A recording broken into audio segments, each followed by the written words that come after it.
Oh, man. Oh, dude. All right, my friends. All right, good. Looks like we're good. All right, cool. All right, so what? Come on, Pablo. What I'm wanting to do here in my next book, which is going to be Retire on Wellesley Fund. I think I'm working on it right now, and I want to share with you guys what I'm doing here, because I think it's going to be pretty interesting, actually. And so I just spilled water on this. I've been keeping notes because I'm going to do some serious good notes here about. Hold on, so let me just make sure I'm up here. Good, looks good. All right, good. Looks like we're good. All right. So we are on Rumble. All right. So my look, we're going into deflation. It's going to happen. I don't care what anybody says. Deflation's coming. Will that mean immediate price reductions? No. Inventories are too high. Walmart, Target saying inventories, they got too much inventory. And that means there's going to be less buying soon. Literally, it's just that simple. They bought, and that's what happens, man. You stock up when you think the prices are going up, and then you get too much stuff, and then the prices drop to offload some of that stuff. It's supply and demand, no other way around that. And then they're not going to buy as much. It doesn't matter. At the end of the day, the reason the prices are high is because energy costs. There's just no two ways around that. But with that said, I was just reading someplace. I was going to do a video on it, and I just forgot about the Chinese, or the Epic Times talked about the Chinese demographic bomb and stuff. Look, I don't want to go rehash this, but the idea that the Fed can control inflation assumes that the Fed caused inflation. They just don't. It's just I'm over this whole thing. But with that said, we are in right now an inflationary economy without question. I just think the long term probably isn't more than 5 years. Is a chicken Charlie. It's going to be deflationary. Now, does that mean a significant drop in prices out of the Great Depression? Maybe. And so we know if a depression or a long-term recession or just a Japan-like economy happens, we know that bonds are going to do just fine. That's just not debatable. Hey, Joe. Hey, Tom. Tom, where are you coming in from? Sup, all. Sup. So we know that bonds, anything fixed income in a flat to a deflationary economy does great. That is a fact. So that's no one can. I guess anyone can argue anything they want, but that'd be dumb. Don't be dumb. So then the question that comes to my mind is, okay, what if I'm wrong and the inflation continues to go up a la 1970, really from 1966 to basically 1982. And then that was what I'm working on now, because deflation is easy to contend with in terms of investments. All right. You want to be out of debt and you want to have a bunch of fixed income. Hey, thanks, Chicken Charlie. Hey, thanks. Right on, quality man. Right on. Monster Pig, John, right on. So if you think about it, we're hedging. I got too much crap, man. What did I do? All right, here. And I'm just thinking out loud here, man. Hey, what's going on? West Virginia in the house. All right, so it's a seesaw essentially. We don't know which side of which is going to happen, and so you hedge both sides. So if inflation kicks in, that means that deflation is inherently going down. That's just not debatable. If the other thing kicks in, that means the other thing is going down. All right, so we just don't know what's going to happen, and so my thought process is deflationary components are coming, but what if I'm wrong? And then if we say we're wrong, we can look at this basically the late 60s to early 80s as our proxy and how to potentially deal with inflation, if that makes sense. And this is the whole premise of my book about Wellesley, because I know, again, for the 28,000th time, I know for a fact that in deflationary times, bonds, fixed income, certificates, cash works freaking like a charm. In fact, I just got done watching a couple of videos, I'm sure it's propaganda from the U.S. government, about the life of the 1930s. It's all pro FDR. I guarantee the government propaganda. They actually did it in 1959, which is odd. But long story short, they made FDR seem like he saved us from dictators like Huey Long and dictators like Mussolini. It was weird. It wasn't as bad as I'm making it seem. But I just knew at the end of the day that they were going to be, kissing FDR's butt, which is actually interesting because they used to call him Franklin Deficit Roosevelt. The Republicans did. I've talked a long times, many, many years before doing this YouTube channel that we'll never pay off the government debt because the government debt has been there since FDR's time. And the idea that, we're going to pay it, it's never going to happen. So just get that out. So, all right. So what I'm doing here is I'm going to show you guys what I'm doing. And just let me yap for a little bit because I want to share with you guys. Hey, Alaska. Hey, all right, we'll just turn my fan on here. I'm proud to be an Okie from Muskogee, a place where even squares can have a ball. I'm proud to be an Okie from Muskogee, and white lightning's still the greatest thrill of all. All right. A Buffalo, I just got from Andy No off of Locals. Buffalo, New York, the local office of Pregnancy Resource Center was firebombed. Yeah, by the pro-choicers. We're so pro-choice, we're going to kill you if you don't allow us to have unlimited abortions at the 9th month. These guys are freaking nuts. Abortion is evil, man. All there is to it. All there is to it. Yeah, I saw it. Don't worry about Kirk. These celebrities, it's no big deal. All right, so what I'm going to do here is I'm going to go to all right, we're going to go to share screen. Go here. I'm proud to be an Okie from Muskogee. All right, and here is my man, Daniel Kuhlerbert's bucket strategy. And you can get it from 55e.co. 55e.co. You can buy it. I don't even know. I think he charged $25, but I love this. So what I'm doing here is we have the Putnam Income Fund and we got the Federated U.S. Government Fund. All right, these are the longest bond funds of any significance that we have. Vanguard didn't have a bond fund. There was no Ginnie Mae until 1980. So the Putnam Fund started in 1955, but there are some derivatives apparently.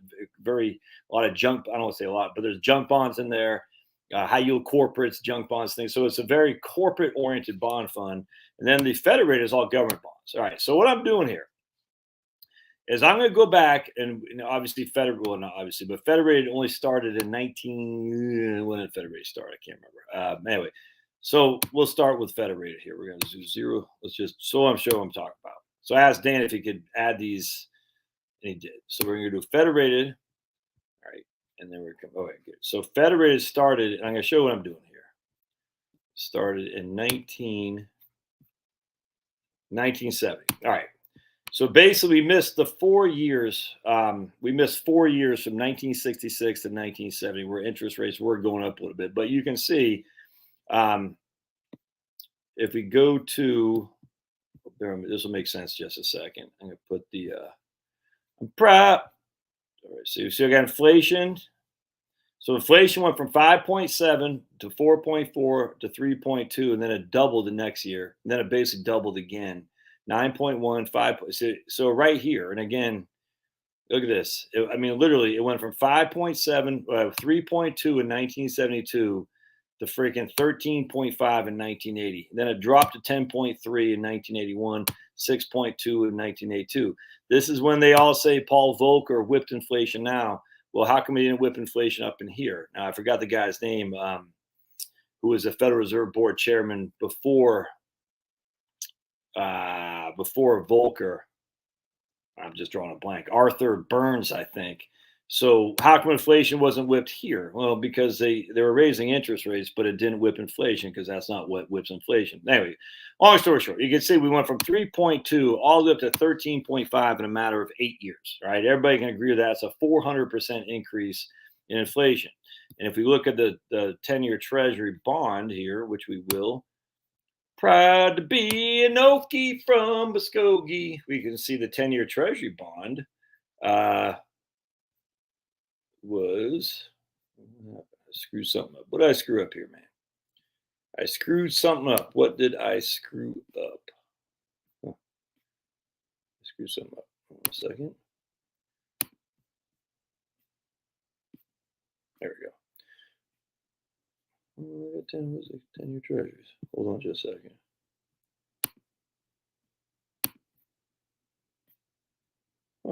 All right, that's all right. We'll still go with the short term commercial paper money.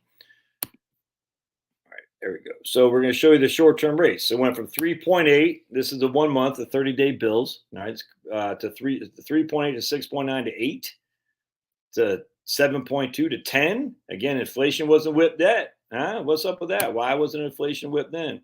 To 11.2 to 14.7. So magically, the 14.7 couldn't do it, but the 10.5 could. All right.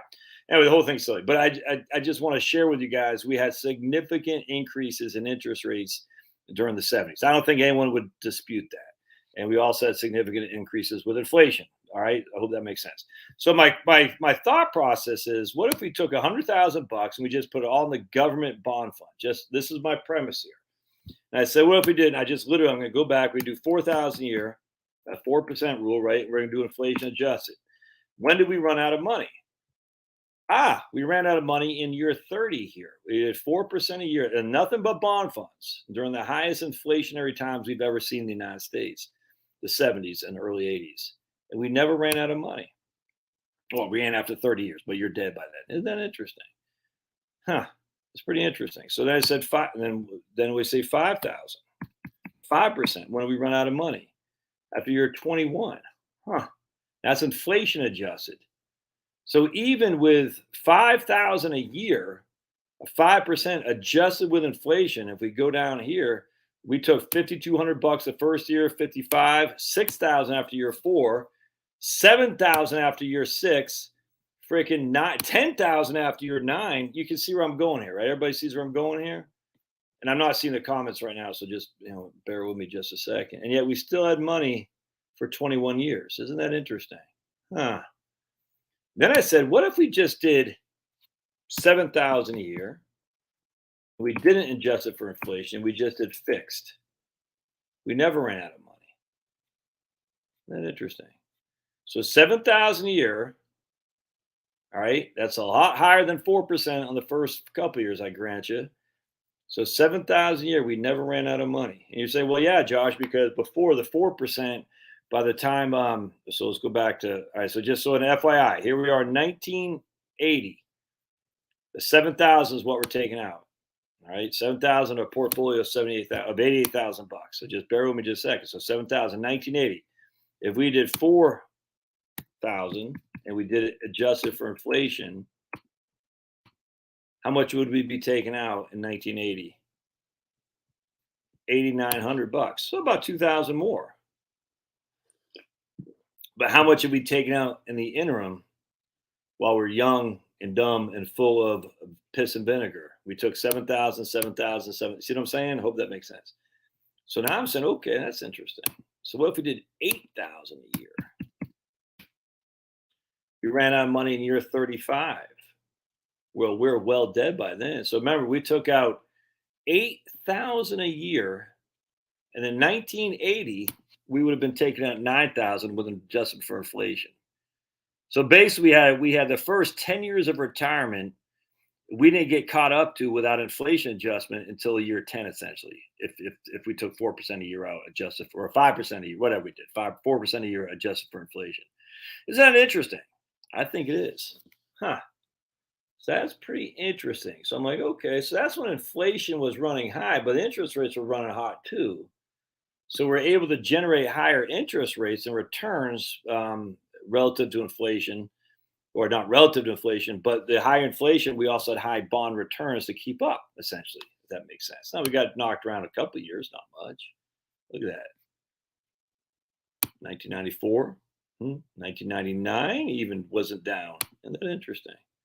I'm not saying this is the fund you buy. I'm just saying this is the only fund we have for government mutual funds that goes back to 1970.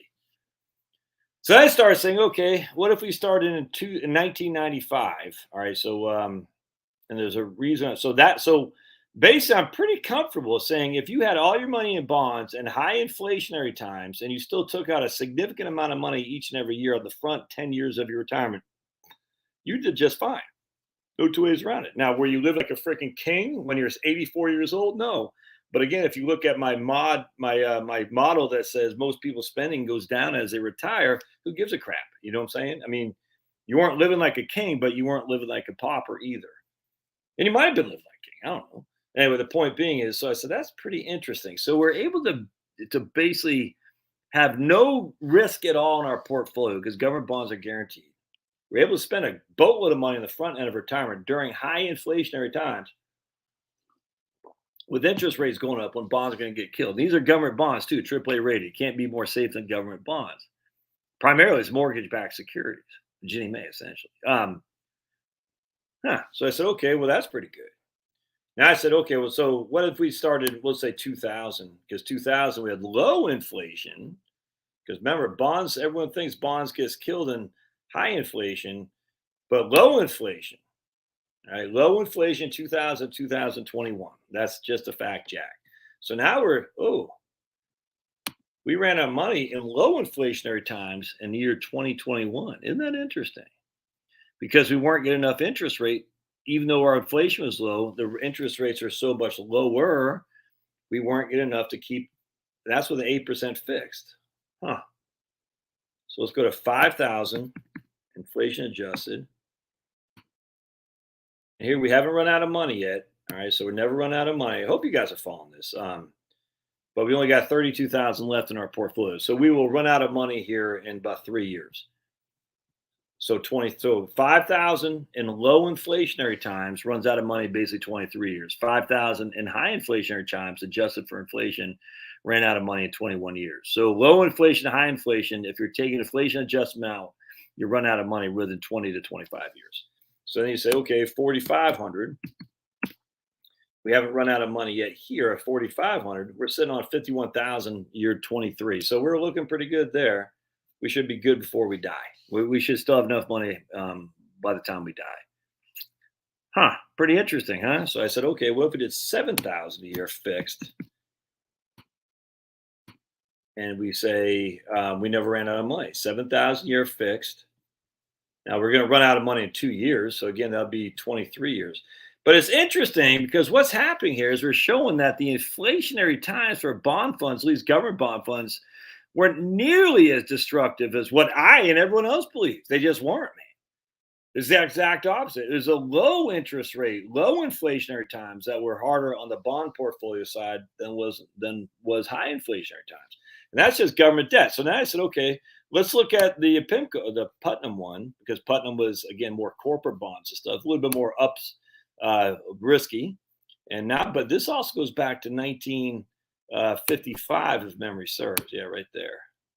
And so what I started doing with Putnam, I started saying I had starting to write it down. So hold on just a second. Yeah, so we'll start with the worst time we had was starting in 1966, 1962.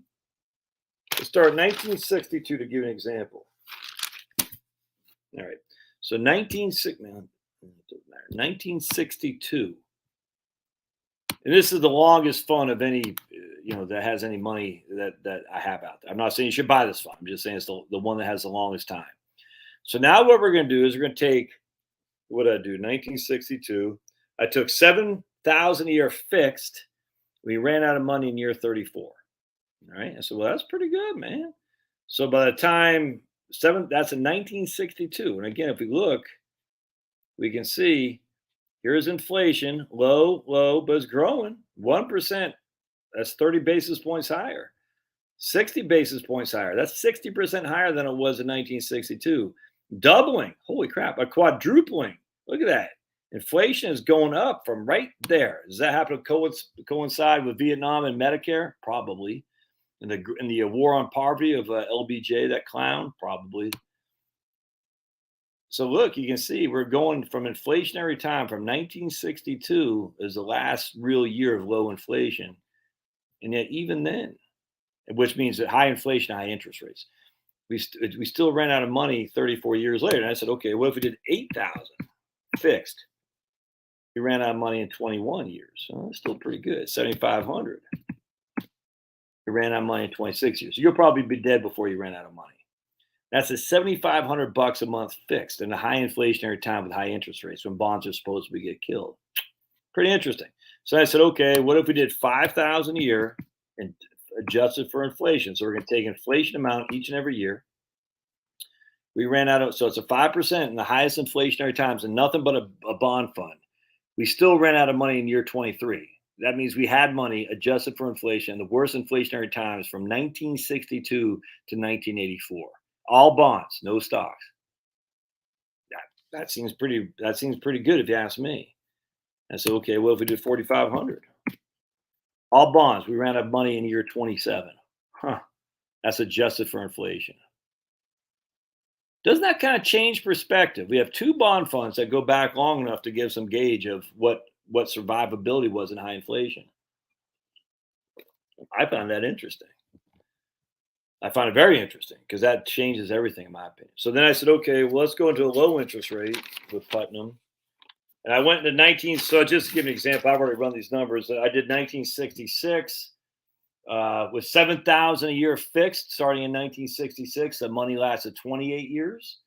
8,000 a year fixed. Money lasted 19. 6,000 a year fixed and never ran out of money.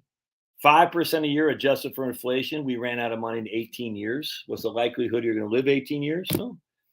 Let's see, even 4%. This all bonds adjusted for inflation. We ran out of money in 25 years. That doesn't seem that crazy to me. That doesn't seem like, oh my goodness, bonds got smoked in inflation. The evidence is the exact opposite.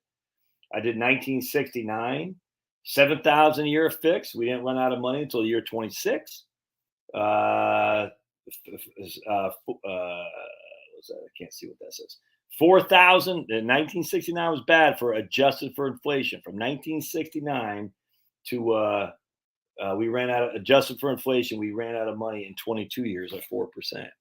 So I said, well, and the reason, if you look, 1969, you can see we got smoked in that year. So the government bond fund never got smoked like that, but the corporate bond did. So that's the issue. The point being is the downside is what screws everything up. It's not the lack of inflation adjustments or the inflation killing the bonds. Is literally the downside. There's just no two ways around that. 1973 and 74, this bond fund, was down 10% whip to do, whereas the stock markets are down like 50% between them. But 1972, if you took 5% a year adjusted for inflation, you didn't run out of money until 22 years. If you took $9,000 a year fixed in 1972, you didn't run out of money until 24 years. A 9% initial withdrawal rate, you did not run out of money for 24 years. With 8,000, that's an 8% initial withdrawal rate, not adjusted for inflation, you ran out of money in 42 years. So you're well dead. So that's interesting. So then I did 1995 in Putnam. I said, because again, we want to go when inflation's low. All right, so what if we start in 1995? Because now I'm convinced that inflation is not the bogeyman of bonds that everyone has made it seem. Now I'm convinced it's low interest rates and low inflation, frankly. So 1995, if we did 4,500 inflation adjusted, we never ran out of money, never, because inflation wasn't that high. So that's good. What if we did 5,000 inflation adjusted? We ran out of money, never. Look at that. So 1995 in Putnam, we never ran out of money in 1995 adjusted for inflation. 5% a year adjusted with inflation. That's all bonds, man. That's not so bad. The reason I'm skipping the 1980s is because that's when interest rates are going down, and bonds gave the equivalent yield returns as stocks did, frankly. So there's no reason to look at 82 through 1999 is that's a no-brainer. Don't even look at that in your research, because we know for a fact you survived just fine. You got to wipe those out because you're truly looking at the worst case scenarios, or you got to avoid the 1982 to 1999 as a starting point, because you're going to be successful. All right, so then I did. What if we did 9,000 a year fixed starting in 1995? 9,000 a year fixed starting in 1995. We ran out of money in 21 years. That's a 9% initial withdrawal rate. 21 years. If we did 8,000, we ran out of money in 26 years. Again, anything over 20 is pretty good in my opinion. That's during low inflation, low interest rates. So then we say, okay, what if we did to 2,000? Because 2000 is when the stock market started getting crushed. All right, so here we go 2000. We ran again, even in 2000, still at 9% a year. We still took till year 19 before we ran out of money, man. And we do 8,000. We never ran out of money. We still got money. We shouldn't say we never ran. We still got money. We'll run out of money this year. So at 22 years, 8,000, 7,000. We got 38,000 left after 22 years. So we'll probably run out of money by year 28. I mean, it's just like 5%, 5,000 a year, inflation adjusted.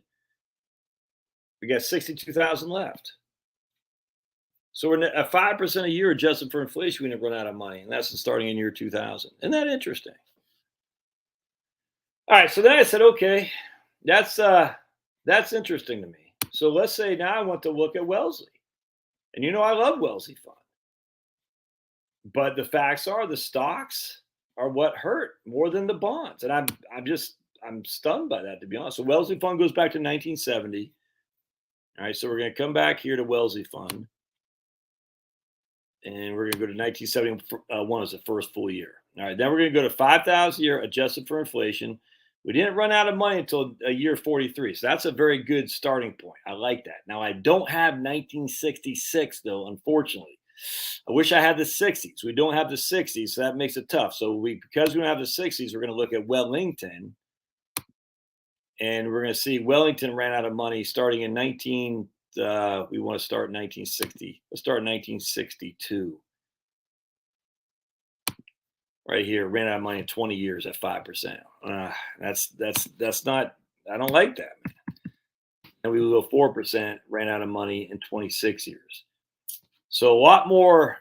We got a lot more risk. Here's 73, 74. Here's 66. Here's 68, 69. Here's 77. Then the 1982 to 1999, we tore it up, but we didn't last. We ran out of money in 1987, so we didn't get the latter part of Reagan, the first Bush, and then Clinton's era. So that's not good. That bothers me because I'm like, well, I mean, you compare Wellington at 4% a year adjusted for inflation, starting in 1962. It ran out of money in year 26. Let's compare that to Federated. Year 26. We're going to do the same thing. Federated ran out of money year 21. So Wellington gave you a little bit more at 4% inflation adjusted in that time frame. In the worst time possible to be a bond investor from the 60s and 70s. And Federated only survived less than 4 or 5 years less. That's it. And we look at PIMCO, I keep saying PIMCO, it's a Putnam fund. And Putnam fund, actually did better than Wellington. Wellington was 26 years. Putnam was 32 years. Again, Putnam's all bonds too. Isn't that interesting? Let's do Putnam. I guess we don't have enough time frame. Anyway, so I'm just like that kind of changes my perspective. If we do 5% a year from 1962. Actually, we didn't have the Federated wasn't around. This is 1962. But anyway, 5% a year in 1962. Putnam ran out of money in year 23. All right. How about Wellington? And I love Wellington. I wrote a book on Wellington. Wellington ran out of money in year 20. Look at that, man. Putnam, the bond fund, actually did better than Wellington. So that's not crazy. So let's go to, did we already do 1970? Can't remember. Let's do 1970.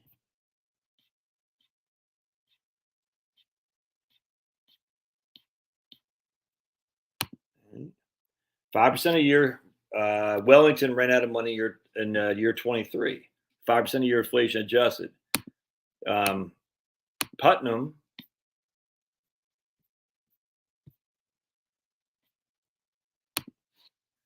ran out of money year 24. So, and then we got to compare the returns. So let's compare the returns of these two funds. All right. And here we go, 1970. Look at that, 1973 and 74. Here's Wellington down 12 and 18, 2.5 and 7.5. Got knocked around a tiny bit here, no big deal. Where's Wellington down again? Wellington down. I mean, you see what I'm saying? Oh, man, that kind of, in my opinion, it changes everything, changes perspective. Now, you did get knocked around in this fund, in the Putnam Fund in 1969, if memory serves. Let's just go back and compare them now. Yeah, right. The 1957 Putnam got knocked around. Wellington did not. 19 right there. 69 Putnam got knocked around. Wellington not as bad. So it did have some serious ups and downs in that fund relative to Wellington. I don't know what that was about. Frankly, it doesn't matter. It's interesting, isn't it? So you're sitting there thinking, huh? So if you go into a high inflationary time, and bonds survived pretty well, relatively speaking, which they certainly have. And we know bonds survive real well in a deflationary time. Bonds need to be a bigger exposure for sure. And that's why I like Wellesley, because Wellesley gives us more exposure to bonds. So let's go to 1971 with Wellesley. Go to 1972 with Wellesley. That's what I wanted to do. Oops, let's go Wellesley. Again, Wellesley's got 40% stocks, 60% bonds. I mean, at least it does right now. Could they change? Sure. All right, there we go. All right, so let's compare 1970. Where are we at? 1972 and 100,000 of Wellesley, 5,000 inflation adjusted, and ran out of money in year 18. Putnam ran out of money in year 22. And the government bond fund ran out of money in year 19. So the government bond fund actually did better than Wellesley did. So here's, we've got returns. Well, what's going on? I don't see returns here. Why? Let's double. Yeah, what's going on? 1970. Oh, 1955.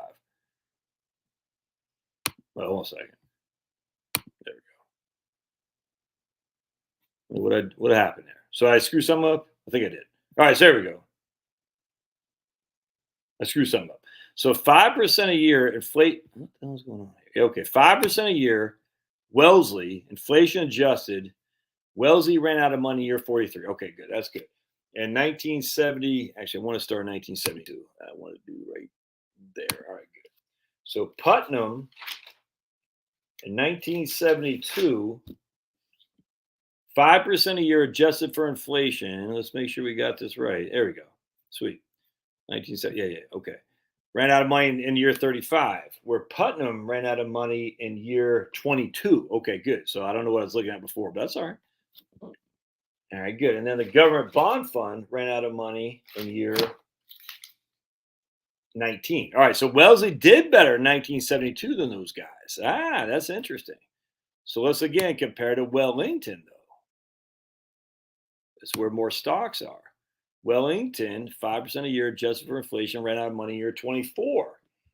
Government bond fund ran out of year in 19, and Putnam ran out of money in year 22. All right, so Wellington and Putnam were pretty doggone similar in 1972. Watch what changes in 1973. Wellington ran out of money in year 21. Putnam ran out of money in year 20. Let's see about Wellesley. Wellesley ran out of money in year 32. Oh, that's our answer right there. The government bond fund ran out of money. I don't have, let's go to, no, that's fantastic. That's fantastic. Yeah, Wellesley for the win. I'm telling you, man. Ran out of money in year 19. All right, sweet. Good. All right. So let me just kind of stop for a second. So what we're seeing here is we're seeing that Wellesley in the inflationary times certainly did better than Wellington, and it did better than those two bond funds as well. All right, that's in terms of sustainability. That's just a fact. All right, so that's good. That's why I'm working on my book here. That's what I was hoping to see. So I think I screwed up my numbers a couple of times in there where I had Wellesley going back to 1955. It doesn't do that. So that's fantastic. So in high inflationary times, Wellesley did better than Wellington, not debatable. In high inflationary times, Wellesley did better than the bond funds of Putnam and the government bond fund from Federated, not debatable. All right, that's good. So now we're starting to see something because they were able to refrain from getting smoked on downside risks, and yet they were able to have bonds that were turning, so they're able to keep up with inflation for the most part. That's good stuff. All right, so now let's keep going here. So I want to see because I want to show you if we look at so basically no, let's go. I want to show what I'm talking about. So now we're going to go to Wellesley, and we're going to go to 1995 and see that was it able to keep up with a low inflationary time. Now in the 90s were still somewhat high inflation, so we'll come back around this in just a second. 5% a year adjusted for inflation, never ran out of money, and we're still sitting on $388,000. Dude. Let's look at Wellington. That's 5% a year adjusted for inflation. Let's make sure. Wellington's still sitting on 690. Ooh, that's pretty good. Because Wellington never got smoked. Let's look at S&P 500. Check this out. I have no idea what it's going to be. We're not out of the woods yet, though, my friends. Right there. 5% a year adjusted for inflation. S&P was at 878. That's in 1995. All right. So then we can look at the bond funds and the government bond fund never ran out of money. I'm not sure how much I had left over. And the Putnam bond fund never ran out of money. And I don't know how much I had left over either. So in 1995, everything was good. You left a whole lot more money in the S&P 500 than you did Wellington, which left a whole lot more money than you did Wellesley. But none of those things ever ran out of money at 5% adjusted for inflation withdrawal. So you're good. However, let's start with the 2000. The downsides of the odds. Kaboom, kaplink. Look at that. S&P 500 ran out of money in year 17. Can't have that. Wellington has 197,000 left right now. So Wellington survived for at least 20. Wellington should be pretty good.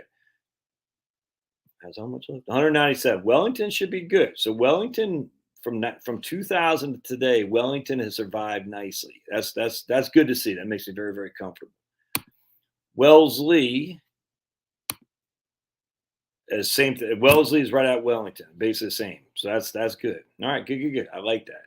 So now we're going to say, well, and again, do we do the bond funds? I can't remember. So let's go to the bonds.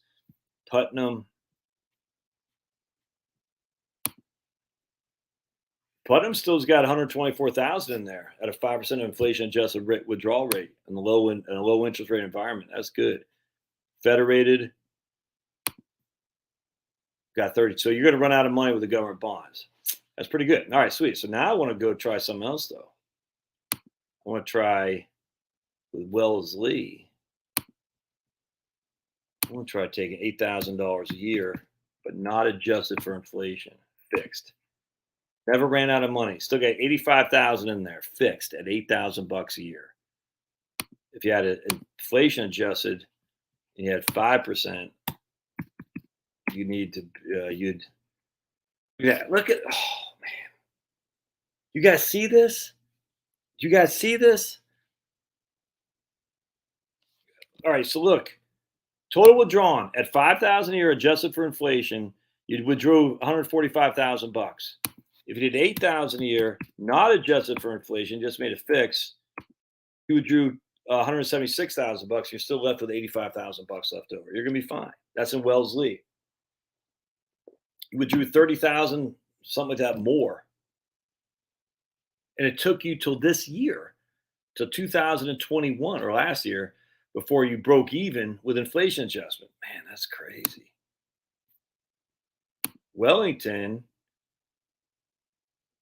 8,000 fixed, you actually are left less than you were with Wellesley. Man, that's nuts. S&P 500.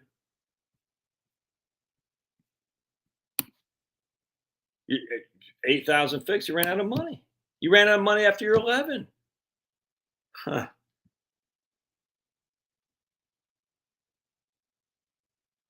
That's uh that's illuminating. Let's go 9,000. Wellesley.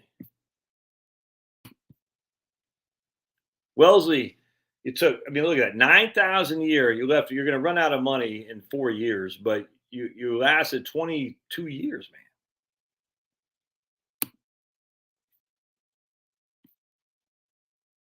Wellington. You're run out of money this year.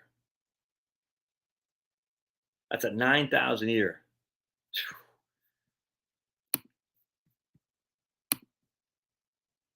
Hmm. That's pretty interesting. So, Kirk, love to see when American funds runs out. I think we got American funds in here because I'm a big fan of American funds, as you all well know. And Danny Coolbert will do Income Fund of America. Maybe doesn't have American funds. I guess not. Huh. Thought I did. All right, guess not. Dodge and Cox. Huh, okay. Get Franklin Fund. I like the Franklin Fund. So it's Japan 10-year bond, Japan short term, L income fund, long term. Anyway, the I guess he didn't, Kirk. Sorry, man. So going back to the hedging, I think, of the seesaw,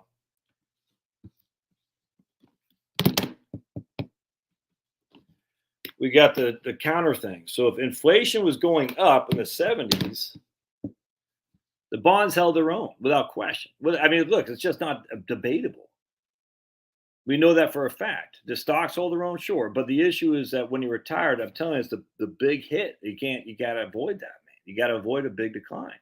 But I'm going to get crushed in bonds. Where's the proof of that? I mean, there isn't any proof of that. I mean, I'm sure we could say if you bought a 30-year fixed bond in 1965 for 3%, sure you did. But who bought? I don't even know if they had 30-year treasuries back then. I think they did. But who bought those 30-year treasuries? You didn't. I didn't. Who's going to buy a 30-year treasury now? No one. And we don't have enough time for tips. There's not enough time. Tips are a relatively new phenomenon, so we can't look at tips, by the way. Does it got anything on tips in here? Let me just see.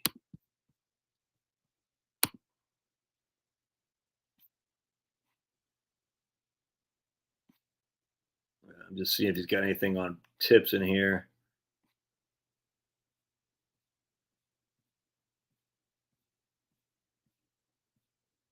I don't think so.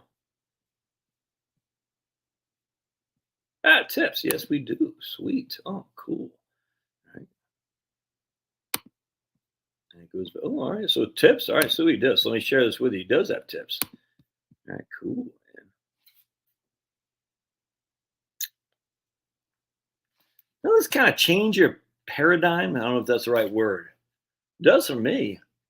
Makes me sit there and say, why didn't anyone else pick up this, man? I don't understand. The bonds get crushed in inflation. Look, I fell for it for many years.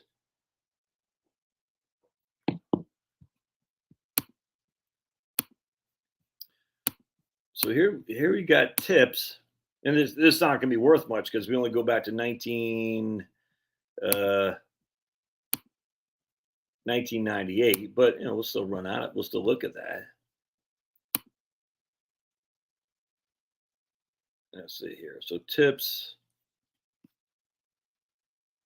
Yeah, that's a pretty good return right there. Look at that. Look at that. Ha. Huh. So 2001 and 2, tips actually kicked butt, took names relative to Putnam. Well, Putnam did pretty good too, but let's see relative to Federated, the government bond fund.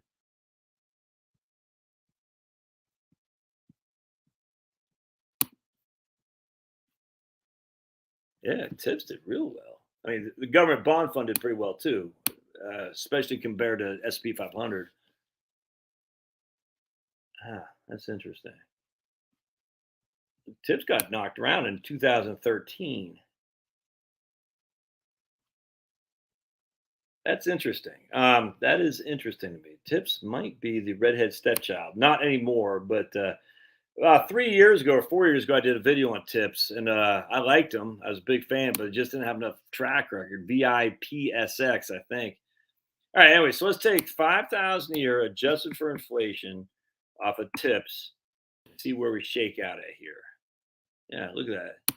After 22 years, 24 years, starting in 1998, we're still sitting on 85,000 bucks. That's, I mean, now it's a 10% annual withdrawal rate, but we're 24 years into retirement. Man, that's tough to beat, man. We did 6,000 here. Even here, we only got 30,000 bucks, but I mean, man,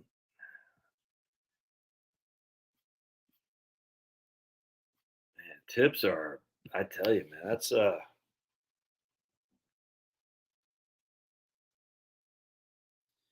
wish we had any kind of track record in the 70s. I'd have to assume they did kicked ass, took names if there were anything in the 70s, but I, that's, now deflationary times. Let's start in, I mean, look, we had no, I mean, you didn't make much money, but you still, look at this. I mean, this is a Bloomberg US Tips Index. I don't know what Vanguard, I don't know. I don't think we got Vanguard funds up here, but I mean, even though inflation was low, 2.3, you still made 8.4, 2.7, 8.5. Here we made less than inflation, more than inflation, much more, much more, much more, much more, less, much more, less, more, less. I mean, man, that's a track record that's very desirable. That's just a fact, a jack. Huh.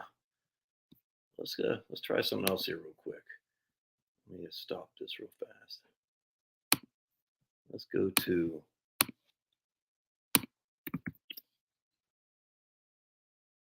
I want to look at the returns on the Vanguard.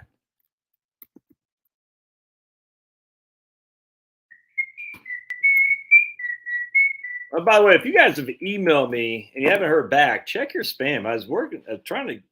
This guy sent me money a long time ago. I've emailed him like 1,000 times a Sunday, and we finally got an appointment set up for tomorrow. But I was like, and he kind of emailed me, and I could tell he's kind of frustrated because I haven't heard from you, dude. And I was like, dude, I've emailed you 1,000 times. Anyway, it's just as an FYI, if you've emailed me and you haven't heard back, especially if you paid me money, I guarantee I email you back. If you haven't heard back from me and you sent me money, that's in your spam or something. I don't know what's going on. It's very odd too, because I was kind of like, dude, I've emailed you 1,000 times. I said, you get my emails? He goes, well, I got that one. I said, why'd you get that one, not all the others? That was kind of odd. Anyway, and it'd be interesting to see because I'm like, I mean, he seems like a nice enough guy, but I always get kind of nervous when people are like, I get it. He seemed exasperated. It's like, dude, I sent you all his money. He was not a dick about it, but it's just like, anyway, just FYI, if you sent me money and you email me and I haven't emailed you back, check your spam because when people send me money, I email them back. They email me. That's for damn sure. All right. Oh, by the way, too, just on a side note, I don't like to answer the phone. I'm sorry, I don't like to do it. Please don't call, leave voicemails. I delete them. The only people I look, I talk for a living via clients that pay me and via videos. And I got 4 kids, 2 dogs, and a wife. All right. So my words are used. I get exhausted talking. I really does exhaust me. So if you want to set up an appointment or somebody, please don't call and leave a message. Just email me. I'll email you back. Promise, promise, promise. I get voicemails. I probably have 3 today. I just delete them. I literally don't. I don't want to hear it. I know that sounds arrogant. And oh my goodness, Josh, you said business is slowing down. Yeah, business always slows down, man. At first, all the summertime's always slows down. We got a market kind of dicey that slows down. I'm not being an ass. I'm just like I don't want to. I don't want to play in phone tag stuff. I hate that with a passion. Email is just so much more efficient. And text every now and again. I caught a guy who texted me. Not me caught, but I was able to. He had texted me. I just happened to see it, which was good. So I was able to email him back. Text isn't very preferable either because when we got a lot of text running around from the family and stuff. And they just they go down there or whatever. And I think I got mine set up to delete after 7 days or something. So You're so arrogant, Josh. I just don't know what to say, man. I mean, there's a methodology of my madness. It is bad. Remember that? Give me the bat. Give me the bat, Marge. Give me the bat. Give me the bat. No beer and no TV make Homer go somethings. Go crazy, Marge? Don't mind if I do. That was class. The Simpsons used to be so flipping good, and then they went woke. And they're so bad now. Give me the bat. Give me the bat. Give me the bat, Marge. Anyway, so there is a method to my madness, and texting is not one of them, and phone calls are not one of them. I get a lot of people say, "Hey, I'd like to have a discussion about your services." Nope, ain't happening. I know, again, sounding arrogant. No. Not interested in discussing my services. That's why I have 3 videos on my fees page for you to see, and you can say I don't want to do that, or I do. I don't. All right, I'm done with that. All right, so here's a VIP, the tips from Vanguard, and let's just take a gander, shall we? We'll frolic through the park. Anyone know? So let's see.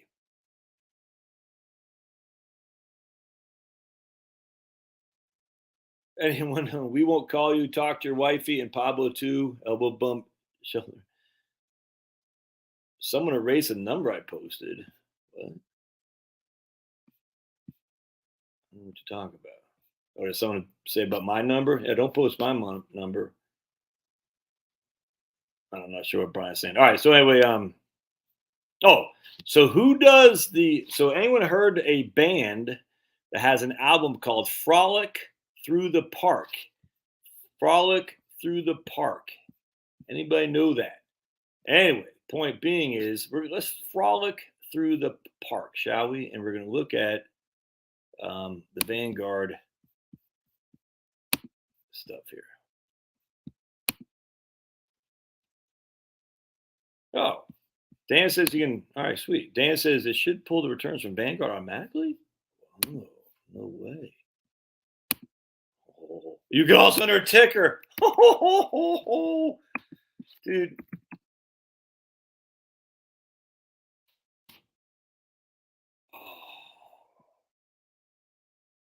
Oh, dude. No freaking way.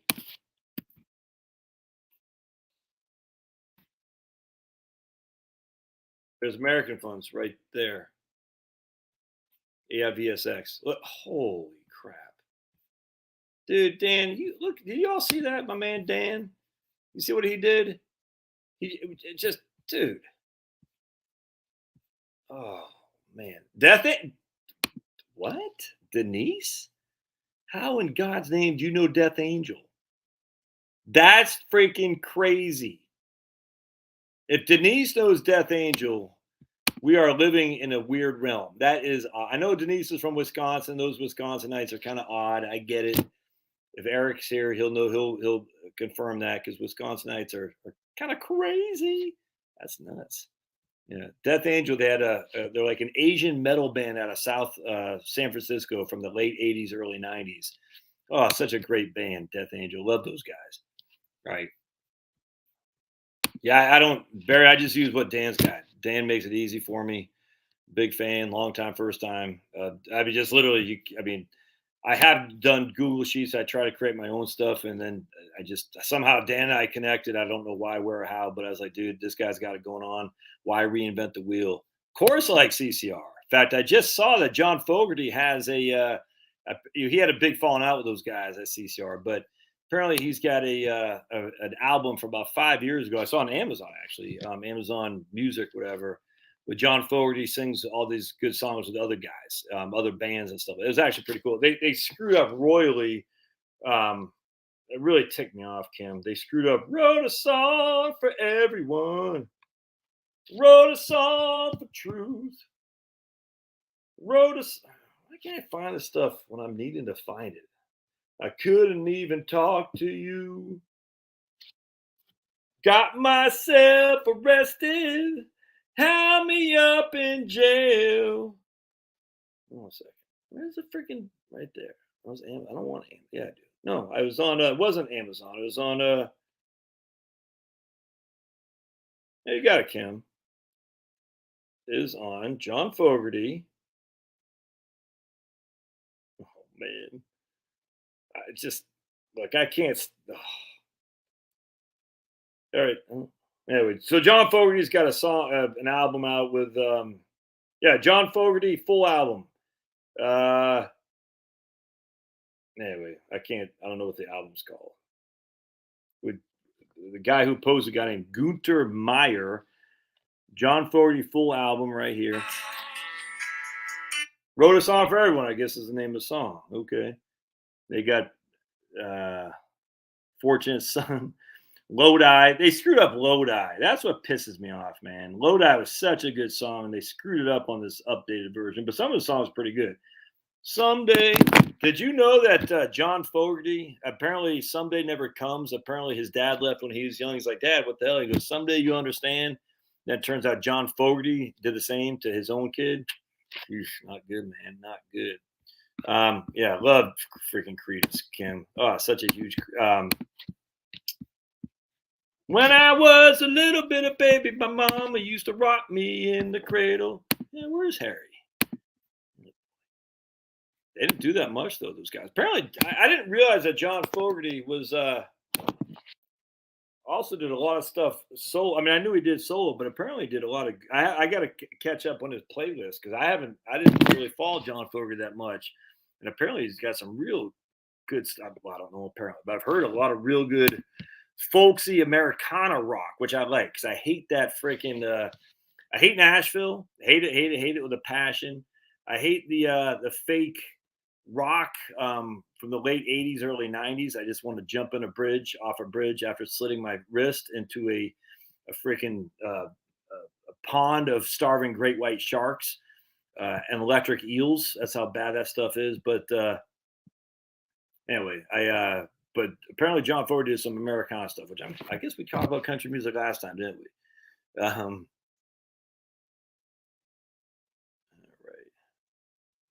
Wrote a song singing a song for Kim because she told me not to sing. We love beer here too. I don't know if I'll probably get banned to play this, but I don't care. This is an old.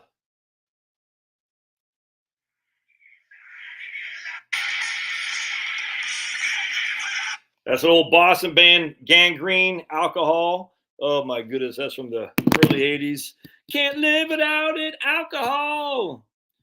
All right. So anyway, what we're doing here, we're going to we did American funds. My man Dan, that's what I was gonna show you. Oh, here, hold on a second. I'm freaking confused. So we're not doing a live stream tomorrow because the Celtics game's on and 5E right here. So I'm gonna show you guys how you can get your own bucket sheet from Dan.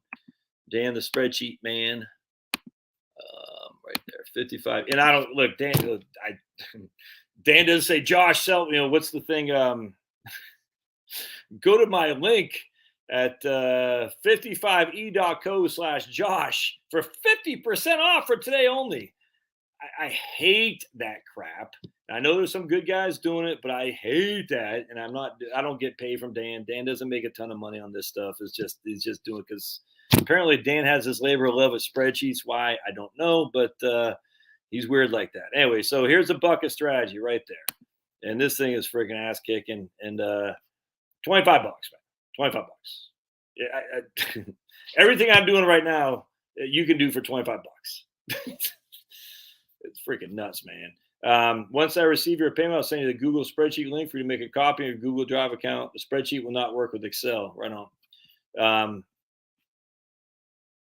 That's fantastic. And then he's got, the other ones here. Taxation. This one's, I haven't done nearly enough. I've done a couple videos on occasion on this using this spreadsheet, but this spreadsheet is freaking awesome, dudes. It's just fantastic. If you're interested in taxes, now it's not going to get to Roth conversions, but it's if you're like looking for a place where I think this is one, right, Dan, where if you want to by your state, maybe is it not the state one? That's good. It's taxed by state, free. Dan, you should charge this dude. I mean, why not $10 or something like that? It doesn't make sense not to. Anyway, so he's got his taxes by state. This one is fantastic. Tons and tons and tons. Oh, you guys can't see it because I didn't share it. But anyway, tax by state. I think Dan should charge for these, but whatever. Taxation is fantastic. Monte Carlo simulations it's all good, man. All good and good. Good stuff there. So anyway, and not that, but if you just what I always like, I support people. I support Turtle Boy. I pay him $15 a month. I don't watch his live streams that much because they're long, and frankly, I just there's too much. I just don't. But I like the work he's doing, even if I don't catch him that much. I read his articles on occasion. I support a bunch of guys on locals. $5 a month. $10 a month here. Probably spend $150 a month or so supporting. Probably not even that much. People I like, even if I don't catch their stuff that much, just because it's important for me for them to know that they have support. And I think I guarantee some of you guys are still supporting me, and I appreciate it 100%. It's great. It's fantastic. I mean, lately I've made a lot of money on my own, but some of these guys aren't making that much money, and they're so and I'm not saying Dan's probably multi-billionaire as far as I'm aware of, but what I'm saying is that sometimes it's worth just to support people, even if you're not using their stuff that much, just to say thank you, if that makes sense. Oh, Denise, I never give you a wrench. I can't give you a wrench there. Okay.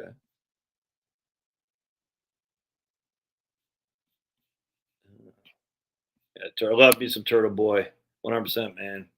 I was on the live stream he was doing the other night, the basketball game, the watch party live stream. Had a lot of fun.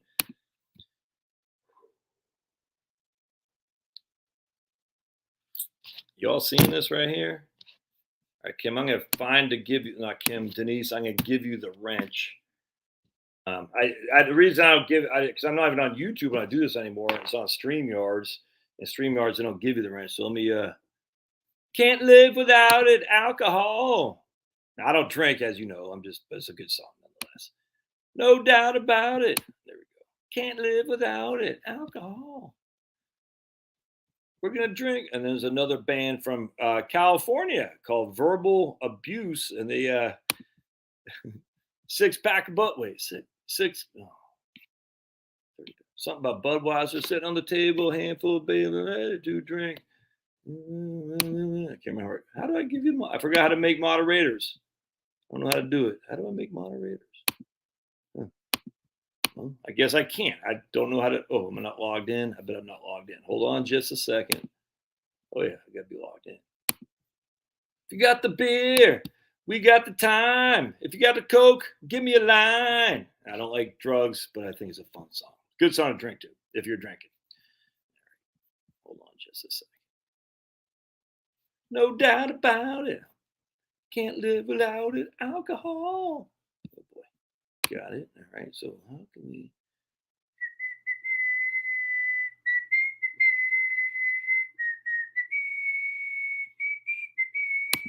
There we go. All right. So you, Kim, are now got the wrench.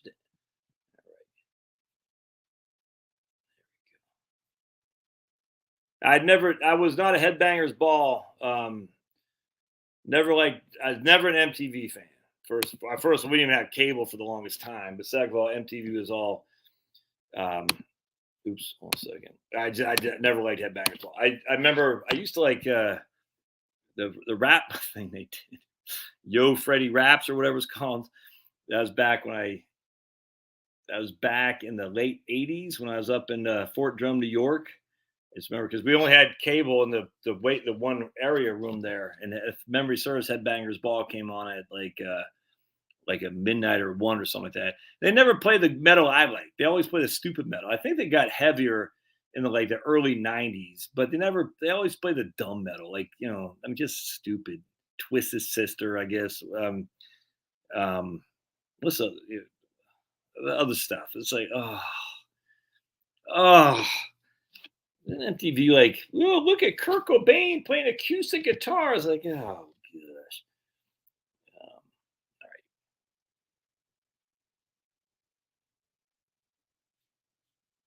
Yo, MTV Raps. That's what it was.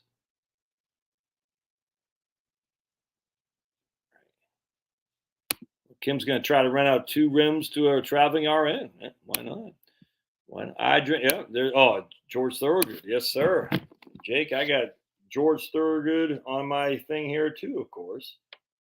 Oh, love me some friggin' George Thorogood. Come in last night about 10:30. The baby of mine wouldn't let me in. Oh, wrong one. Moving on over. I bought that George Thorogood album, and it had a find that damn thing. Move over, big dog. A big old dog's moving in. Hold on just a second. I am getting old, man. Can't see my library.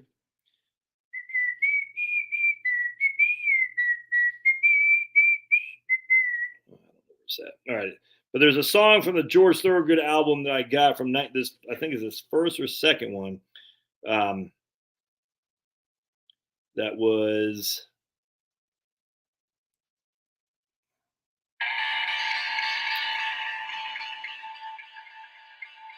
I can't remember. It's just freaking fantastic. It was. It's kind of like almost like rockabilly. Maybe it wasn't me.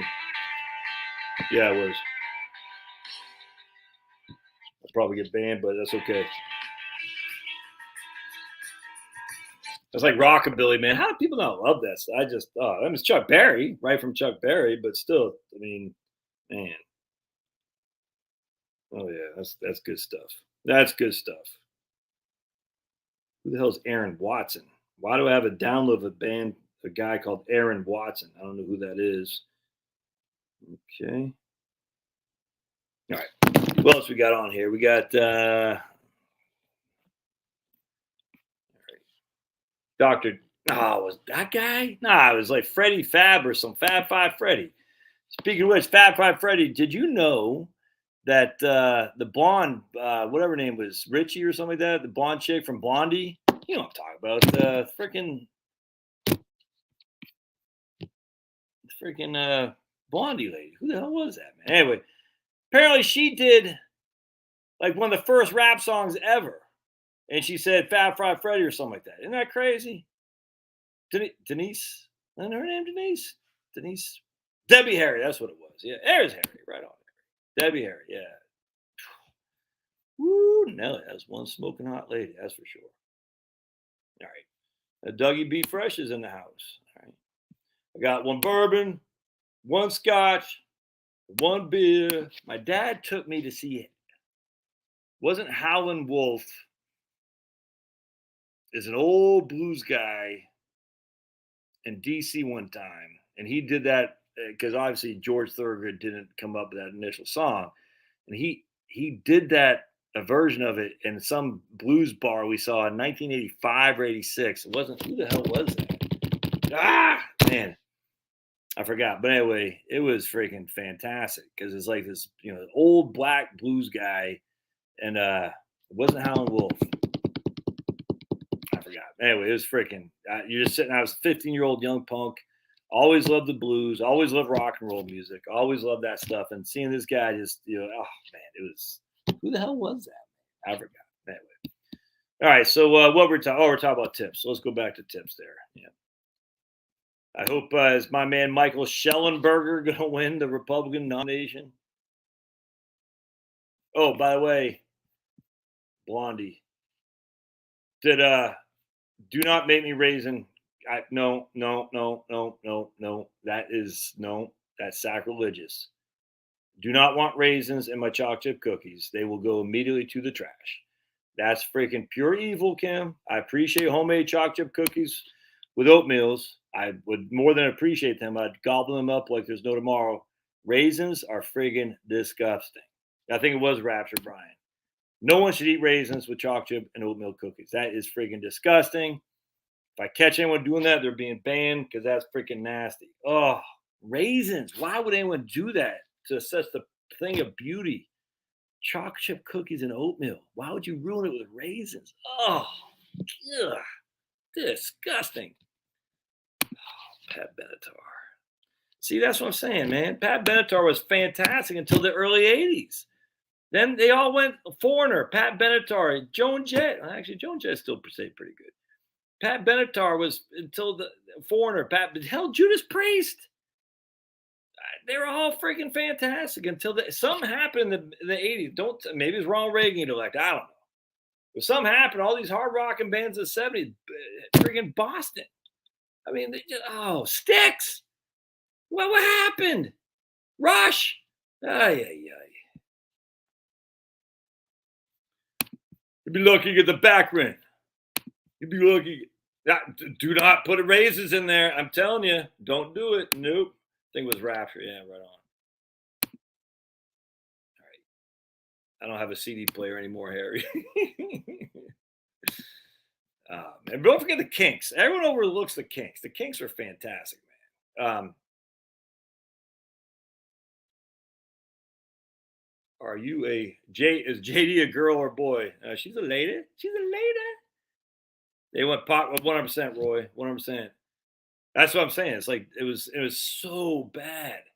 Like Foreigner. I'm still pissed by it. Every time I hear that stupid song by Foreigner, I just want to freaking smash my head against the wall and say they were such a hard rocking band. And then they it's not like they weren't making money. Look, I don't even blame the band. Well, maybe I do. But man, what happened? Oh, yeah. And then they want all that stupid freaking glam rock stuff. Motley Crue, Too Fast for Love was a freaking hard rocking album. Then Shout the Devil's another hard rocking album. Then they went, what the hell did they go to? Ugh.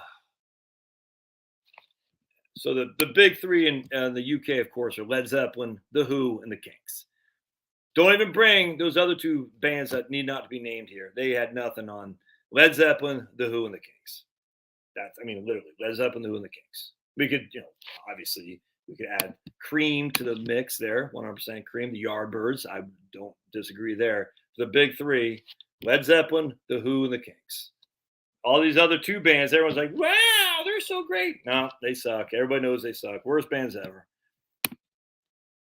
Yep, worst bands ever. I make that command decision. All right, let's go back to tips. The outfield. Yeah, a couple good songs. Remember the band from Australia, Little River Band? It's kind of a special feeling when you're out on the sea alone, staring at the full moon like a lover. Cool Change. That's the name of that song. And then they had another. I guess that's pretty much it. No, they had one other good song off the album. Then everything else sucked. And I think that was the only good songs they had. They went back. All right. So here come. Did we do Vanguard tips? Oh, that's here's the oh yeah, I do like this one. So here's the AIVSX, which is the American Funds Investment Company of America. I'm a big fan of this fund too, and it goes back. Man, if this can, it only goes back to 1970. That's too bad. Wait, no, it's because I got it right there. Hold on a second. What happened? Bucket one. Ah, shoot. Too bad it only goes back to 1970. But that's all right. And so here's AI. This is American Funds Investment Company of America. We're going to take 5% a year out starting in 1970. And that sucker. No way. Whoa.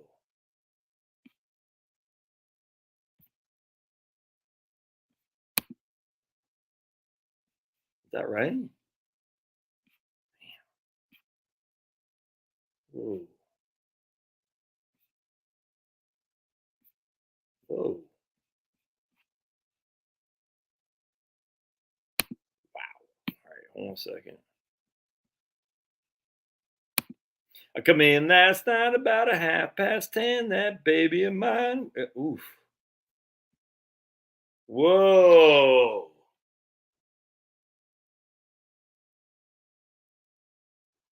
No flipping way.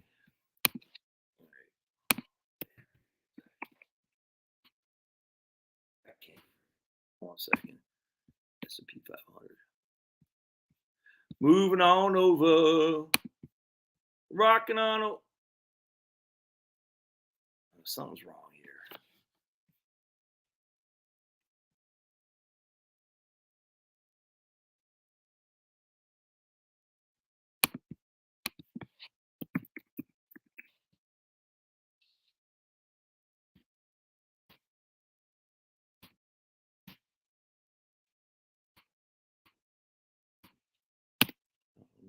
What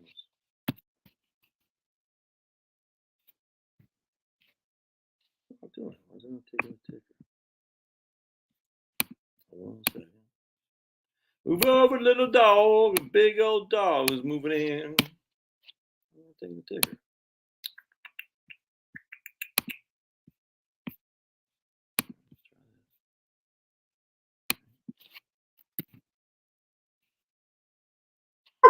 Benny. Oh. Man, it's not taking the ticker. Okay. Well, for some reason, not taking the ticker, but I'll do it down here.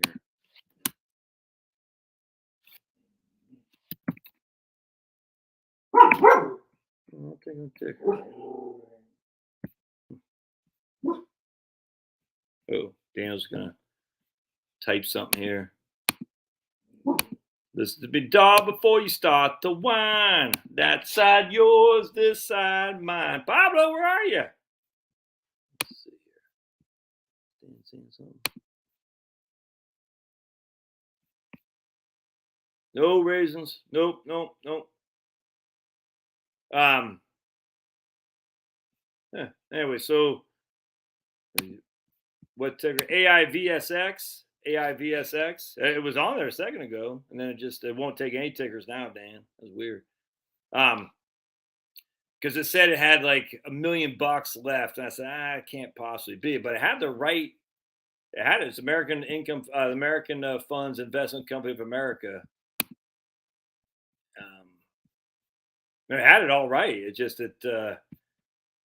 this number seemed off. I mean, compared to Wellington and S&P 500, it's hard for me to imagine that it did that well. Anyway, so while he's doing that,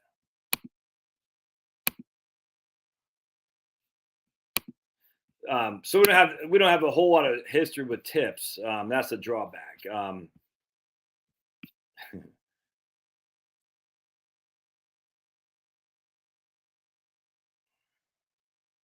Oh boy, yikes!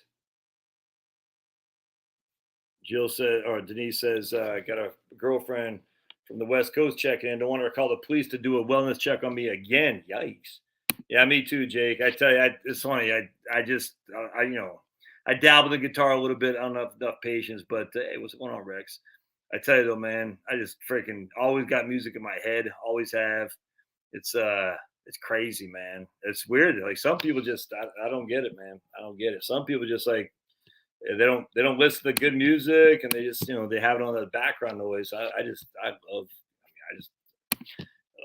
interviewed this guy from 20-watt Tombstone. Probably one of my first interviews I ever did on my channel. Forgot his name. Tom. That's what it was. Tom from 20-watt Tombstone. He plays like a mean slide guitar. It's kind of like heavy blues, if that makes sense. His band out there, and I think they're from Wisconsin too, as a matter of fact. It's just him and his drummer. Anyway, I said his name's Tom. I forgot his last name. I said, man, what is it about a guitar that just once an electric guitar just like that, everyone stops and just says, "Oh," it's like you hear that. You go to a show and you hear the guy just. It's like man. It's just everything's right. All right. So let's see if Dan has done anything here. Oops, maybe not. All right. Oh, there you go. Yeah, right on.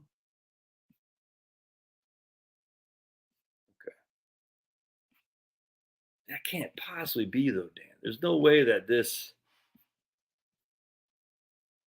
How could the American Funds Investment Company of America? Yeah, okay, gotcha, right on. All right, sweet. I was say, okay, good. So Dan's updating. That's fantastic. All right. So anyway, so if you ask me, tips look real good actually. We don't have enough info on deflationary times. I'm not even sure it's going to be deflationary out of the Great Depression or even like Japan. I don't know. I just don't. We're not going to be. I mean, I could be absolutely wrong. I don't know. But if tips do well on the upside, which apparently they are, and they did well in the aughts, which they did, tips are. We just don't have enough history. But man, it'd be tough to go against tips, man. You know what I'm saying? Anyway, point being is, I guess my whole thing is the best way to hedge against this kind of stuff is to not have no bonds. We've seen now that bonds can play a big role in a retirement plan, even if interest rates are going up. If you would ask me that 10 years ago, I would have said, no way, man. Bonds get killed in inflation. That's simply not, there's the evidence of that is not there. It's just not. Again, an individual bond, sure. But, I mean, relative to, why would you buy an individual bond for 30 years and put all your portfolio in there? No one's going to do that. And then you throw in with the Wellesley dividend paying stocks of the 40%. That's the whole premise of my book. So basically what I'm doing is I have all these different charts. I'm just going to compare them. And I'm going to write down what I found. I say, in inflationary times, this did well, that did better, that did best. In deflationary times, we know for a fact bonds are going to do fine. Wellesley doesn't go back to deflationary times, but we know for a fact bonds will do well. There's no debate about that. Thus, what is the risk? The risk is high inflationary times. Yeah, what I'm saying. So what would be what has standed the test of time if that happens? Well, bonds did pretty good. I mean, it doesn't make it. I mean, it's certainly a lot better than a lot of people think. And then on the back of that, deflationary times, the bonds do great or had done great. I can't guarantee anything, but all right. Yeah, but you can only put so much money into I bonds. That's a drawback. What's up, bud? No, that's all right. What's going on? Yeah, you want to come say hi to everybody? What are you doing? All right, sweet. What are you gonna do? Got a gym in the basement. My kid's gonna go work out, so I'm talking about. Yeah, I 100% think so too, Jake. I can't get over this. But this is not. I can't get over the idea that this is not deliberate. Kind of like the serious flu that happened, if you know what I'm saying. It's deliberate. I can't get over that. What they're doing doesn't make any sense. If there any concern about being held accountable, and there isn't, because they control the votes counters. They control the vote counters. It's just fact. And all these people are like, oh, I saw a couple guys on my YouTube channel says our only salvation, he didn't say salvation, our only hope is that Republicans take back Congress. I think that's what they want you to think. I think they, being the globalist cabal, I think they want you to think if you stay in the game, your side, the red, will do well. It's kind of like this right here. The red goes up, the blue goes down, vice versa. So like right now, Boris Johnson he survived his vote of confidence. Yeah, but what's Boris Johnson doing? He's the biggest green freaking Nazi there is, man. He's getting rid of ICEs. The guy's a freaking clown. So we could say, oh, man, we got to get Boris Johnson there because he's a Tory. We got to get Scott Morrison in there because he's a liberal. In that case, in Australia's conservatives are liberals. But he didn't do anything. He lost because he's a freaking clown. It's all the same. It's two coins of the same, whatever the hell that is.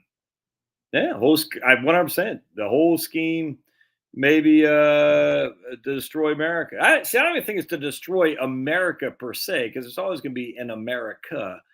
Actually, hey, thanks, Rex. Papa wants a pup cup. That's what they call them, pup cups, I think. Or yeah, pup cup. But I appreciate it, Rex. You're a man. I don't care what they say. Anyway, the point being is they're not going to destroy America, but they're going to destroy. They want to get. Well, I can't. I listen to these videos about they want this, they want that. I don't know. No one knows what they want.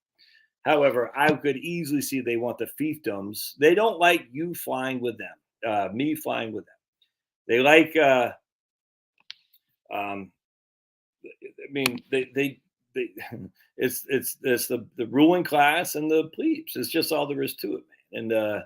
And as such, they don't want us to be, flying in airplanes next to them and all that. Live in their neighborhoods. They don't want to smell us white trash. Poor inner city blacks. They don't want anything to do with us. As such, they're like, well, how can we make this hard on them? Oh, we make it more expensive to travel. They make it more expensive to heat homes, so have smaller homes. We'll put them on top of each other. Yeah, you can see them out way. Nothing, man. I mean, so my man says, what's to do then? I mean, I think you need to have some. I think no debt is 100% what to do. I mean, you can't do anything. And see, that's the issue. There's nothing to do. You pay off your debt, you keep some money in the markets, you keep some money in cash. And in this case, Wellesley, I'm arguing for retirees 100%. Because there's what else are you going to do? I mean, there's nothing to do. And then you pray. I mean, and you laugh. You laugh. The battle is in here. That's what I wrote my book on about. The battle is internal. And I don't know if any of y'all read it yet. I had a wonderful email, some guy who read it. I was freaking, man, maybe cry and tears of joy. But anyway, one of the things I talk about in the book is that, the argument is, the lady says, we're here to change worlds. And the guy misinterprets what she says, change the world. And she goes, no, we're changing worlds one person at a time by showing them that they are valued, that God loves them. And that's what I talk about in my book, because my fiction book, because you can't change this. It's beyond our ability. And every empire falls. And the Western civilization empire is falling. Well, you can see that, by the way. Doesn't mean the Chinese hordes are coming in. Doesn't mean anything like that. Just, we don't know what it means, but it's okay. And you say, well, God's in control anyway. And as such, I'm just going to go along for the ride. But I can change my world by being positive, optimistic. And that doesn't mean you're Pollyannish. It just means you're reality based. I see reality as it is. Joe Biden isn't running anything. Blinken isn't running anything. There are people well above them who run the whole show. I was listening to my man, Matt from Quantum of Conscience the other day. He did a video. I thought it was fantastic. Let me share it with you. It's not on YouTube. He's got a YouTube channel, but his good stuff isn't on YouTube because, you get banned if you say anything that goes against the grain. It's weird how all of a sudden out of nowhere you can start questioning some things on YouTube, all of a sudden out of nowhere, and you don't get banned. It's like, why? It's weird how things kind of ebb and flow. And now you can start questioning things. So, like, for instance, I'm not a fan of any jabs at all. I'm anti-jabba. At this stage, I'm anti-jabba. And before, I got banned for saying anything like that. And now I can be a lot more lenient on my ability to talk about my antipathy towards jabs. It's just interesting, but 6 months and probably a year ago, a year ago, I got banned for a week from saying anything about masks. It's just weird how that kind of comes and goes. It's kind of like they do it enough to let the narrative sink in, and so all the sheep will say, "Yes, this is the way it is," and then after a few months later, they're on to their next thing. It's like, okay, that's yesterday's news. Anyway, if I can find this guy's video, is fantastic. I'm just gonna find it. Hold on a second. I come in last night about 10:30. That baby of mine wouldn't let me in. Moving on over. Yeah, right here. Rocking on over. Move over, big dog. Rex should give me a tip just for that singing voice of mine. Listen to that voice. Right here. So this is my man Matt from Quantum of Conscious. Basically, the old money is where the old money go. The Rockefeller money, JP Morgan, Carnegie, all that. Where'd they go? I mean, remember how they say, we gave the Indians $24 for Manhattan or whatever, and that's worth $8 trillion now. Where'd all the Rockefeller money go? You think it's just gone, squandered? Of course not. It's all controlling everything. How much money do these guys have in control? Jeez. Trillions upon trillions of dollars they got just from freaking compounded growth on their stocks, without question. I mean, no one else is in charge. It's just a good Lord. It's all, my dogs are howling. That's funny. So you just, you just see guidance from God. It's hard not to get distracted. It's hard. I mean, because you're sitting there saying, I can't believe that Biden is doing this. I mean, it's deliberate. It's like, it's crazy to me. And I was listening to these videos today from the 1930s about FDR. And, FDR is a clown. But at the end of the day, I think he did save our modern society because of revolutionary fervor. I think people overlook how revolutionary things we're looking at, man. Oh, why would hope completely leave you, man? You live in America. Come on. Chin up. You live in America, man. Oh, yeah. Gluttony is definitely a sin. 100%. 100%. In America, there's always hope. You know why there's always hope? Because Jesus died for your sins. God loves you. He wants a personal relationship with you, John. With you. Specifically, he does. And Jesus died for your sins.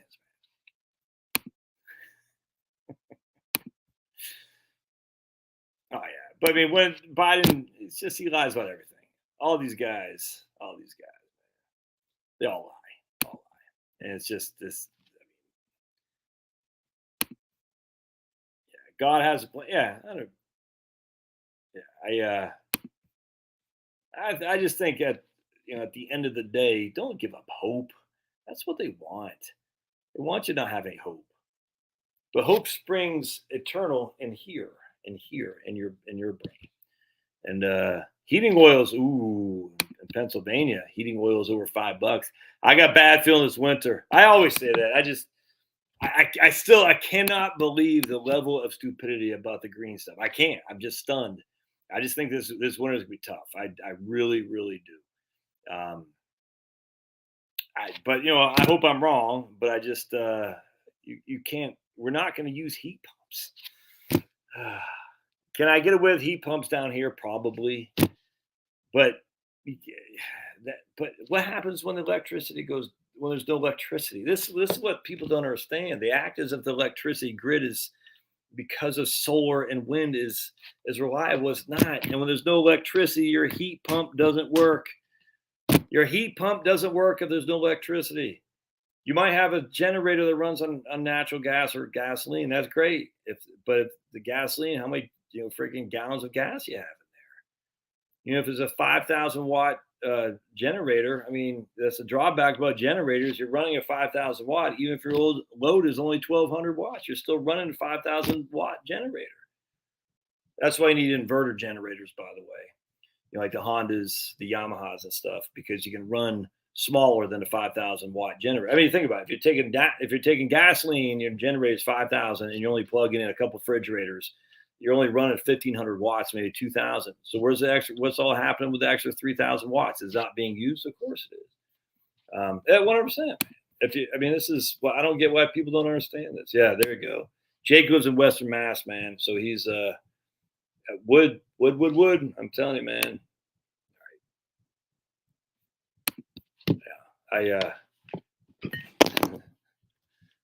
Someone called me. It was actually at 4:45 a.m. I was like, what? Bakersfield, California. I was like, who the hell is that? Jeez, man.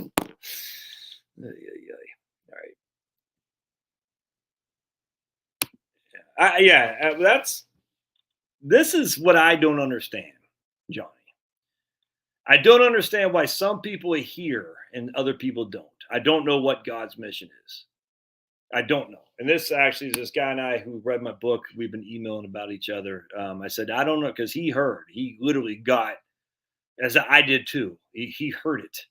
Literally, he heard it. And I know that sounds, I don't care what it sounds like, supernatural. Well, God is supernatural, which means he's above the natural restrictions of physics. But anyway, of gravity. Ooh, gravity. But anyway, I don't know why Johnny, who prays, hasn't heard anything. I don't know. I wish I had an answer for that. But I don't. And that's where faith comes in. You know what I'm saying? It's kind of like the people who believed in Jesus without touching his wounds. Thomas, they have more faith than Thomas did. Thomas had to touch, and he said, I don't know. I just know for me personally, and I hope this, hopefully can help you. I don't know. Is there's no solution other than every single day to put your feet on the ground and move forward. Because what else are you going to do, man? You know what I'm saying? You wake up out of bed, you put your feet on the ground, and move forward. You just got to keep doing that and hope. And at some point, I hope, and I do pray for all those people. 50,000 a year people kill themselves. 50,000 people a year. It's freaking bad. And that's just, who knows how many other people, we don't know. And I just, actually, I talked about my book, Return to Peaks Island. The lady, her mission is to help people deal with this kind of tragedy that's going on internally where they have lost hope. And I wrote about it. I said, one more day, just live one more day. Because Satan has hold of people, man. And Satan, his whole methodology is to remove you from your day-to-day living where you don't feel it and you don't see it. And instead you see yourself as a machine, almost AI. And then and Satan basically can say, hey, look, it's not you. You're not hurting yourself. You're hurting these others, but you're actually truly. And I'm not saying this with my man Johnny here. I'm just saying. I mean, I've heard enough of stories about people who've gone down this dark, dark hole that they don't even feel like they're in charge anymore, that they're just part of a system anymore. And that's not good. And so the whole point is, in my opinion, and I've never had to feel this myself, thankfully. I don't know what it's like to be depressed where you have no hope. I don't know what that's like. No joy, no sadness either. That's sad, man. I don't know what it's like. But just put your feet on the ground every day, every single day. Put your feet on the ground. And just one more day. And then hopefully, at one point, Holy Spirit will come in there and break Satan's spell. Easier said than done. I completely agree. Completely get it. Anyway, all right. Well, I guess I can get out of here, man.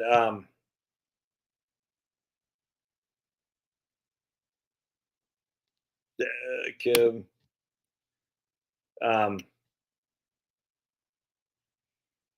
yeah, I can't sleep for crap without my wife here either, which is weird. I tell my wife, I said, man, I need you back because I can't sleep. I don't know that to be true, Jake. They have to believe. I don't know that to be true. I think I've heard enough stories where people, didn't really believe and they started to pray. Then all of a sudden, out of nowhere, they felt it. You know what I'm saying? I'm not so sure about that. I don't know. I don't know how that works. I just love all these people say God knows this. I'm like, how do you know that? I know. I don't buy it for 2 seconds. I think Harry sleep. Yeah, most of us are sleeping at 4:45. Most portable generators need to run at least 36 RPM in order to produce at least 120 volts. Anything less equals less voltage. Yeah, right. So does that mean that regardless of your load, you're running that? The amount is still, even if your load isn't that high, you're still wasting the gasoline that's running it. Right, Tim? I mean, I might be wrong there, but that's my understanding is that if you're running a 5,000-watt generator, you only got a load of 1,200. It's still using 5,000 watts to run the electricity or the gasoline out. My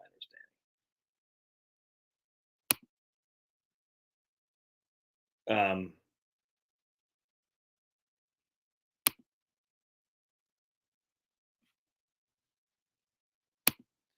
You missed the whole thing, Hammett 1969. Go back and watch this whole video.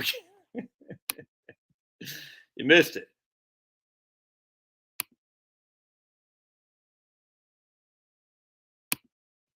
That's crazy. Oh yeah, Ukraine's a clown show. I'm stunned how many. Well, this is going to make people mad. How many people fell for the Ukraine good, the Zelensky scam? It's amazing to me. I cannot believe how many. Conservatives fell for the scam of the scandemic, and then they fell for the Ukrainian thing. I just literally I can't believe it. People on my own channel, right wing as right wing can be, and somehow Zelensky was the best thing since it's the weirdest thing to me. I don't get it. People on my channel, right here on this channel, used to give me money. Scandemic, it was true, man. It's true. The scientists, I'm like, what, huh? Weirdest thing, man. Weirdest thing. Yeah, look at my man Jake in Western Mass. That's awesome, dude. Yeah, I'm not so sure about inflation receding. That's see, this is where I think we're being guys. You just got to stop listening to media. So the media is saying inflation is receding because it wasn't as high as it was the previous month. It's still flipping high year over year. It just wasn't as so. Basically, has a what's called a deceleration. So it went from 6 to 7. Now it's at 6.8. That's still freaking high. That's not That's not receding. It's maybe a little bit of a deceleration, but still freaking through the roof. As we can, I mean, just in the wintertime hasn't come yet, and just wait. But here's the issue. Here's my concern. Target and Walmart both said their inventories are too high, which means they're not going to make orders. Which means the manufacturers who ramped up watch, man, uneducated economists. In fact, let's go take a look at the price of lumber, shall we? I went in last night about 10:30. That baby of mine wouldn't let me in.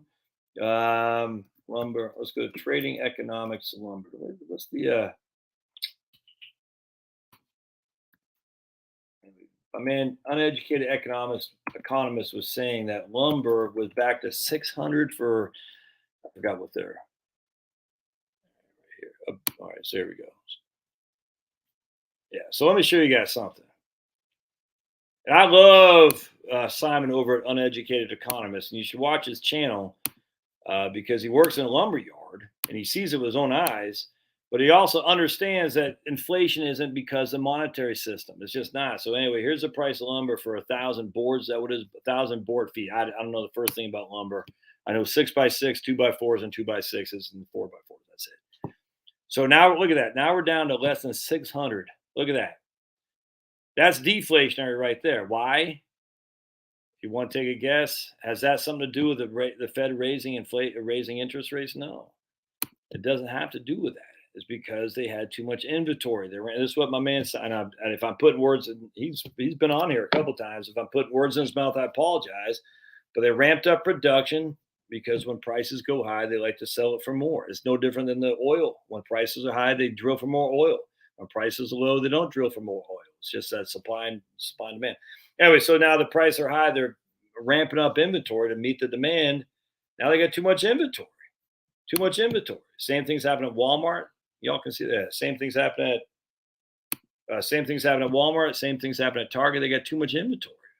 I guarantee there's a lot of places that have too much inventory, and as such, the demand's going to go down because there's no demand. Because the guy already got what I need. I can't get rid of it. I paid freaking $1 per widget now because right here inflation is so high. I was paying $1 for widget. Now I'll be lucky to sell it at freaking 90 cents a widget. And I just not gonna buy anymore because I gotta unload the stuff I have, and I'm gonna take a big loss for that. What does that do to earnings? Well, we all know what it does to earnings. It drops earnings. And what does that do for stock prices? Stock prices are based on two things and two things only: earnings growth and dividends. That's it. Earnings growth and dividends. Everything else is speculative. You can see this a mile away. I could be wrong, 100%. But if I'm hearing Walmart and Target both say we got too much inventory, I'm like, yeesh. And I'm seeing lumber costs going way down. I'm like, that's too much inventory. They gotta offload some of that stuff. Huh. I did see something too. It's pretty interesting, actually. I was watching my man Christian Morrison over at a YouTube channel. He's a South Dakota real estate guy. A lot more inventory coming on the market now for homes in South Dakota, which I thought was pretty interesting. And I was watching my man Make Maine Your Home, Doug Schauf. He's saying there's, did he say that? Maybe it wasn't him, but some guy up there in Maine said there's more inventory coming on market now as well. So that's good. So that should be we should start to see the prices level off some, I think. And houses, I don't, it's not going to fall. The point being is when you have too much inventory, I mean, just think about it. If your neighborhood has 20 houses, there's one house for sale, all right, and there's 3 buyers, what does that do to the price of your house? The demand is 3, the supply is 1. Demand 3, supply 1. The prices go up. Now the demand is 1 and supply is 3. What happens to prices? Prices go down. And that's the same thing with inventory. We got too much inventory. The demand is dropping because the supply is so high. So now the manufacturers who produce that inventory for the retailers are going to be like, well, we're going to ramp it up. We're going to back up. We might have to lay people off. Had an email from a guy whose his company's big in China. He said, look, they're laying off people because 70% of our earnings just went out the door because China isn't doing crap. Demand destruction, 100%, man. Demand destruction. All right. Good job. Good luck, Kim. God bless. Yes, I love those gay pride whoppers where the buns. The whole thing is just stupid. We all know it's stupid.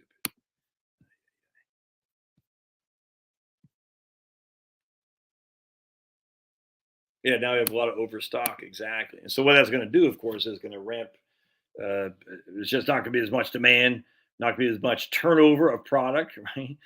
Velocity of money, well, velocity of product turnover. Inventory is going to be high, prices will go down to get rid of the inventory. Earnings are going to take a hit. Yeah, just the profit margins go down, less dividends growing. I mean, like this is the doomsday scenario. Will that actually come to fruition? I have no idea. That's why I started this whole video off. Is you got to be on both sides. You got to hedge on both, just in case you're right. You want to, I mean, just in case you're wrong, you want to be in the other opportunity for it as well. All right, my friends, I'm gonna get out of here.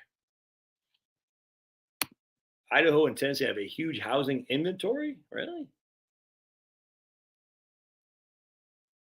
Really? Huh. there's a lot of houses for sale. That seems like Idaho and Tennessee wouldn't have that many houses for sale because they're so high demand. That's interesting. But you're not moving, are you, Jake? You're going to stay in Western MA, right? You and Aaron Lewis. Remember that guy, that country singer Aaron Lewis, who used to be on that whatever that band was, Stained or something like that. Never liked that band much, but I like Aaron Lewis. I like his country singing. He's from Western Massachusetts. Don't hold that against him. All right. My throat is getting rough. I'm going to get out of here. God bless.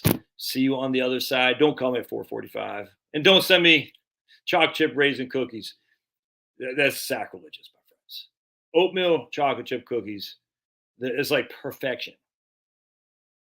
Add raisins to those. Disgusting. We'll see you. Thanks, guys. I went in that.